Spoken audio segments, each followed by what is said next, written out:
ভয় কেন পাই আমরা? আমি তখন ভেবে দেখেছি যে আমরা যে ভয়টা পাই কোনো কিছু করতে বা কোনো কিছু ভবিষ্যতে হবে বা এটা করলে এই জিনিসটা হবে বা এর ফলাফল কি হবে, এই সমস্ত ভেবে আমরা ভয় পাই। কিন্তু এই কারণ কি, এই ভয় পাওয়ার কারণটা কি, সেটা কি কখনো ভেবে দেখেছি? আমরা পিছিয়ে পড়ি কেন? আমরা যদি দেখি যে আমরা সবসময় আমাদের প্রেজেন্টের থেকে আমাদের ফিউচারের দিকে আমরা বেশি মনোযোগ দিই। আমরা কোনো জিনিস করছি তার থেকে আমরা মানে বেশি ভালোবাসি যে সেই জিনিসটার পরিণাম কি হবে সেটা ভাবতে। এখন কি হচ্ছে, আমরা সেই জিনিসের উপর মনোযোগ দিই না, আমরা এটার উপর মনোযোগ দিই যে এখন যেটা করছি এটা করার ফলে ভবিষ্যতে এর ফলাফলটা কি হবে।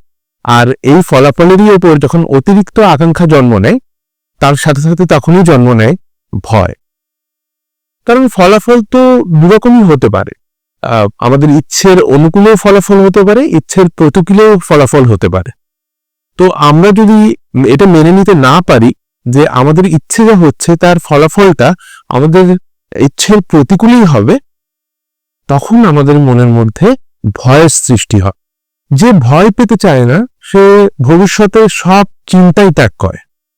আসলে ফলাফল যেহেতু অনিশ্চিত, ফলাফলের তো কোনো নিশ্চয়তা নেই, ফলাফলের যেহেতু নিশ্চয়তা নেই, তার সত্ত্বেও ফলাফলই যদি প্রাধান্য পায় তবে ভয় অবধারিত। আর যদি আমি ভাবি যে আমি এই যে কথাটা বলছি এর ফলাফল কি হবে, তাহলে আমি যে কথাটা বলছি সেটা আমি বলতেই পারবো না। যে সত্যটা আমি উচ্চারণ করছি সেই উচ্চারণ করাটা কখনো সম্ভবই হবে না সত্যটা। যখন কেউ নিজেকে বোঝাতে চায় তখন প্রমাণ চায়, ফল চায়, কিন্তু সত্যকে যে জানে তার কাছে ফলাফলই না, অনুভবটাই যথেষ্ট। তাই প্রথম শর্ত আমাদের চেতনা চাই। আমাদের মধ্যেখানে থাকা কণ্ঠস্বর, আমাদের ভেতরটার কণ্ঠস্বর বারবার বলবে আমরা মুক্তি চাই, আমরা স্বাধীনতা চাই। এই যে আমার ভেতরের যে কণ্ঠস্বর যে বলছে আমরা মুক্তি চাই, আমি মুক্তি চাই, আমি স্বাধীনতা চাই, এটাই বোধহয় মুক্তির সব থেকে বড় প্রমাণ। কারণ মুক্তি বা স্বাধীনতা যে চাইবে সেটা আমাদের অভ্যন্তরের কেউ, বাইরের থেকে কোথাও কেউ সেটা এসে চাইবে না। এটা আমাদের ভেতরের সেই আলোই বলবে যে আমরা অন্ধকার না, আমরা আলোকিত হতে চাই, আমরা মুক্তির আলো বা স্বাধীনতার আলো দেখতে চাই। যখন আমাদের শরীর অসুস্থ হয় তখন শরীরে সেই অসুস্থতাই বলে ওঠে যে এই অসুস্থতা আমাদের সুস্থ হতে চায়, শরীরের শারীরিক সুস্থতা চাই। অসুস্থতা নিজে তো কিছু বলে না।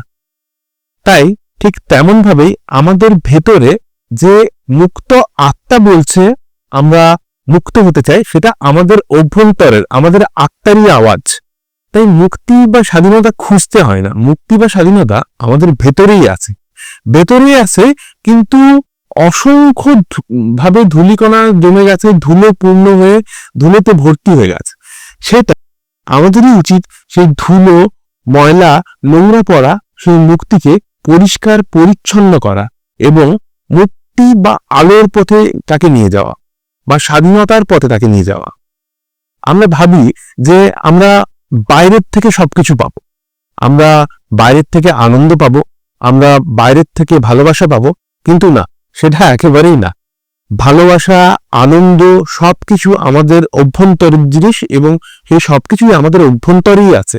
আমাদেরকে শুধু সেগুলো প্রপার ভাবে খুঁজে বের করতে হবে। অহেতুক যে ফালতু জিনিসগুলো আমরা আমাদের মধ্যে ঢুকিয়ে রেখেছি, সেই ফালতু ঢোকানো জিনিসগুলো আমাদের মধ্যেখান থেকে বাইরে বার করে দিলেই, সেই ধুলো নোংরাগুলো বাইরে বার করে দিলেই আমরা মুক্তিও খুঁজে পাবো, আমরা আনন্দও খুঁজে পাবো, আমরা ভালোবাসাও খুঁজে পাবো। আমরা যদি দেখি যে আমাদের ভেতরে একটা শক্তি আছে, যে শক্তিটা আমাদেরকে বারবার ধরে জিজ্ঞাসা করাচ্ছে যে আমরা কোথায় বাঁধা পড়ে আছি, কোন বন্ধনে আমরা বেঁধে আছি। সেই শক্তিটাই হলো আমাদের আসল মুক্তি। যদি আমরা একটু সচেতন হই তাহলেই আমরা দেখতে পাবো যে কত অবাঞ্ছিত বাধা, কত ভয়, কত লোভ এইভাবে সম্পূর্ণ জিনিসের প্রতি, প্রত্যেকটা ইন্ডিভিজুয়াল জিনিসের প্রতি আমাদের যে আশা, এটা কিভাবে আমাদের জীবনকে অতিবাহিত করছে। তাই মুক্তি চাইলে বা স্বাধীনতা চাইলে এই সবকিছু আমাদেরকে আগে ছেড়ে ফেলতে হবে, এই কুয়াশা দূর করতে হবে। আমরা নিজেরাই ভাবতে পারি না যে আমাদের মাথার মধ্যে যে চিন্তাগুলো গুঁজে দেওয়া হয়েছে সেই চিন্তাগুলো কতটা আমাদের উপর বোঝা। আর যারা এই চিন্তাগুলো আমাদের মাথার মধ্যে প্রবেশ করিয়েছে তারা হলো আমাদের সোসাইটি, আমাদের ফ্যামিলি, বাট তারা কেউ খারাপ না, তারা শুধু বোঝে না মাত্র এই জিনিসগুলো। তারা অন্ধের মতো মানে পূর্ব পরিকল্পিত বা পুরনো যে চলেই আসছে সেই সমস্ত রুলসকে মেনে চলে।